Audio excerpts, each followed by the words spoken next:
بسم الله الرحمن الرحيم.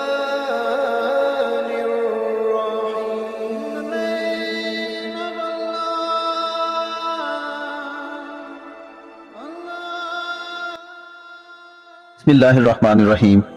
شروع اللہ کے نام سے جو بڑا مہربان اور نہایت رحم والا ہے. زلیخا کا یہ واقعہ لوگوں میں عام ہو گیا. امیر گھرانوں کی عورتیں زلیخا کو برا بھلا کہنے لگیں کہ اس نے ایک معمولی غلام سے محبت کی. جب زلیخا تک یہ باتیں پہنچی تو اس نے تمام عورتوں کو دعوت پر بلایا اور ان کی مہمان نوازی پھلوں سے کی. ہر ایک کو پھل کاٹنے کے لیے چھری دی. پھر زلیخا نے حضرت یوسف علیہ السلام کو حکم دیا کہ ان عورتوں کے سامنے سے گزریں. عورتیں حضرت یوسف علیہ السلام کی خوبصورتی کو دیکھ کر حیران رہ گئیں. انہوں نے پھل کاٹتے کاٹتے اپنے ہاتھ زخمی کر لیے اور کہا یہ کوئی انسان نہیں بلکہ ایک نہایت معزز فرشتہ ہے. زلیخا نے کہا یہ وہی ہے جس کے بارے میں تم مجھے تانے دے رہی تھی.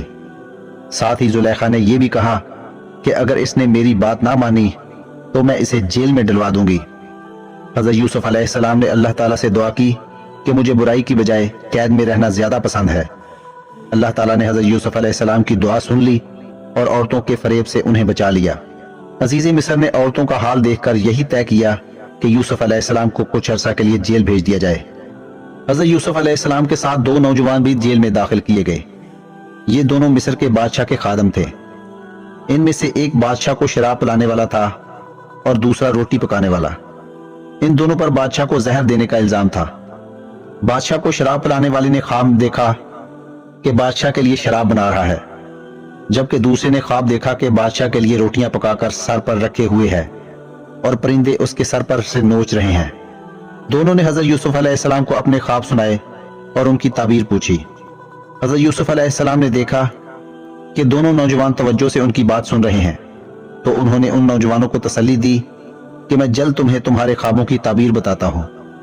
اس موقع سے فائدہ اٹھاتے ہوئے حضرت یوسف علیہ السلام نے دونوں نوجوانوں کو توحید یعنی کہ ایک اللہ کو ماننے کی دعوت دی اور شرک سے بچنے کی تلقین کی. پھر حضرت یوسف علیہ السلام نے خوابوں کی تعبیر بتاتے ہوئے فرمایا کہ بادشاہ کو شراب پلانے والا آزاد کر دیا جائے گا اور وہ دوبارہ بادشاہ کی خدمت کرے گا، جبکہ روٹی پکانے والے کو سولی پر چڑھا دیا جائے گا اور پرندے اس کے سر کو نوچ کر کھائیں گے.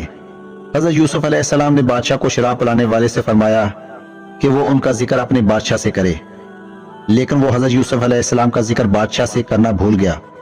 اس طرح حضرت یوسف علیہ السلام جیل میں ہی کئی سال رہے. ایک دن مصر کے بادشاہ نے خواب دیکھا کہ 7 موٹی گائیں ہیں جن کو 7 دبلی گائیں کھا رہی ہیں اور 7 سرسبز خوشے ہیں اور 7 خشک خوشے ہیں. بادشاہ نے اپنے سرداروں سے اس خواب کی تعبیر پوچھی. سرداروں نے کہا کہ یہ پریشان کر دینے والا خواب ہے اور ہم ایسے خوابوں کی تعبیر نہیں جانتے. اس پر بادشاہ کے آزاد ہو جانے والے خادم کو حضرت یوسف علیہ السلام یاد آ گئے. اس نے بادشاہ سے کہا کہ میں آپ کے اس خواب کی تعبیر بتاتا ہوں. پھر وہ حضرت یوسف علیہ السلام کے پاس جیل میں گئے اور انہیں بادشاہ کا خواب سنایا. خادم نے حضرت یوسف علیہ السلام سے کہا کہ آپ اس خواب کی تعبیر بتائیں. حضرت یوسف علیہ السلام نے فرمایا کہ تم لوگ 7 سال خوب کھیتی باڑی کرو، خوب غلہ ہوگا اور خوشحالی ہوگی. ساتھ ہی حضرت یوسف علیہ السلام نے تدبیر بھی بتائی کہ جو غلہ کاٹو تو تھوڑا سا استعمال کرو، باقی خوشوں میں رہنے دو تاکہ اناج دیر تک محفوظ رہے. پھر فرمایا کہ خوشحالی کے ان 7 سالوں کے بعد قحط کے 7 سال آئیں گے جس میں یہ بچا ہوا اناج کام آئے گا. ان 7 سالوں کے بعد دوبارہ بارشیں ہوں گی اور قحط دور ہو جائے گا. خادم نے جب بادشاہ کو خواب کی تعبیر اور قحط سے نمٹنے کی تدبیر بھی بتائی تو وہ بہت خوش ہوا. بادشاہ نے حضرت یوسف علیہ السلام کو فوراً اپنے پاس بلوایا. جب بادشاہ کا پیغام لے کر قاصد حضرت یوسف علیہ السلام کے پاس پہنچا تو حضرت یوسف علیہ السلام نے جیل سے نکلنے سے انکار کر دیا. انہوں نے فرمایا کہ پہلے بادشاہ سے کہو کہ وہ معلوم کرے کہ ان عورتوں کا کیا معاملہ تھا جنہوں نے اپنے ہاتھ زخمی کر لیے تھے. بادشاہ نے ان عورتوں کو بلا کر پوچھ گچھ کی تو زلیخا نے اپنی غلطی تسلیم کر لی. اس نے حضرت یوسف علیہ السلام کی پاکیزگی کا اعتراف کیا. حضرت یوسف علیہ السلام بادشاہ کے پاس آ گئے اور فرمایا کہ مجھے زمین کے خزانوں کا ذمہ دار بنا دو کیونکہ میں علم بھی رکھتا ہوں اور امانت دار بھی ہوں. بادشاہ نے حضرت یوسف علیہ السلام کو اپنا خاص وزیر بنا لیا. رفتہ رفتہ حضرت یوسف علیہ السلام مصر کے ایک صاحب اختیار شخصیت بن گئے. کچھ ہی عرصے میں خوشحالی کے 7 سال گزر گئے اور قحط والے سال شروع ہو گئے۔ یہ قحط بڑے علاقے تک پھیل گیا۔ بڑی تعداد میں لوگ فاقہ کشی کا شکار ہونے لگے۔ حضرت یوسف علیہ السلام کی عمدہ تدبیر سے مصر میں بڑی مقدار میں غلہ موجود تھا۔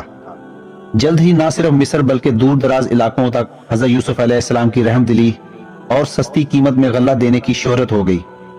جب یہ شہرت حضرت یوسف علیہ السلام کے بھائیوں تک پہنچی کہ عزیز مصر سستی قیمت میں لوگوں کو غلہ دے رہے ہیں، تو یہ 10 بھائی بھی غلہ خریدنے کے ارادے سے مصر پہنچے۔ جب بھائی حضرت یوسف علیہ السلام کے پاس پہنچے تو حضرت یوسف علیہ السلام نے انہیں دیکھتے ہی پہچان لیا، لیکن بھائی انہیں نہ پہچان سکے۔ حضرت یوسف علیہ السلام نے بھائیوں پر اپنی حقیقت ظاہر نہ ہونے دی۔ حضرت یوسف علیہ السلام نے بھائیوں سے ان کے گھر والوں کی خیریت معلوم کی، ان کی اچھی مہمان نوازی کی اور ان کے سامان کے ساتھ ہی ان کی رقم بھی واپس رکھوا دی۔ جب بھائی رخصت ہونے لگے تو حضرت یوسف علیہ السلام نے فرمایا کہ اگلی دفعہ اپنے بنیامین بھائی کو بھی لے کر آنا۔ حضرت یوسف علیہ السلام نے بھائیوں کو دوبارہ آنے کا شوق دلاتے ہوئے فرمایا کہ دیکھو میں کتنا اچھا مہمان نواز ہوں۔ حضرت یوسف علیہ السلام نے بھائیوں کو تنبیہ کی کہ اگر تم اپنے بھائی بنیامین کو نہ لائے تو پھر میں تمہیں غلہ نہیں دوں گا۔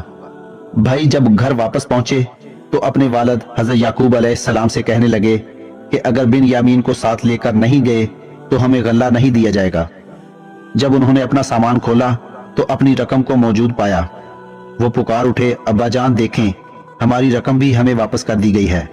اب تو ہم ضرور اپنے بھائی کو لے کر جائیں گے اور اپنے گھر والوں کے لیے غلہ لے کر آئیں گے۔ ہم سب مل کر بھائی کی حفاظت کریں گے۔ حضرت یعقوب علیہ السلام نے فرمایا کہ میں تم پر بھروسہ کروں جیسا کہ میں نے یوسف علیہ السلام کے بارے میں تم پر کیا تھا۔ اصل بھروسے کے لائق تو صرف اللہ کی ذات ہے اور میں اسی پر بھروسہ کرتا ہوں۔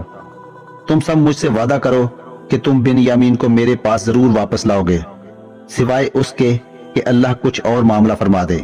بھائیوں نے اپنے والد سے وعدہ کیا اور خوشی خوشی مصر جانے کی تیاری کرنے لگے۔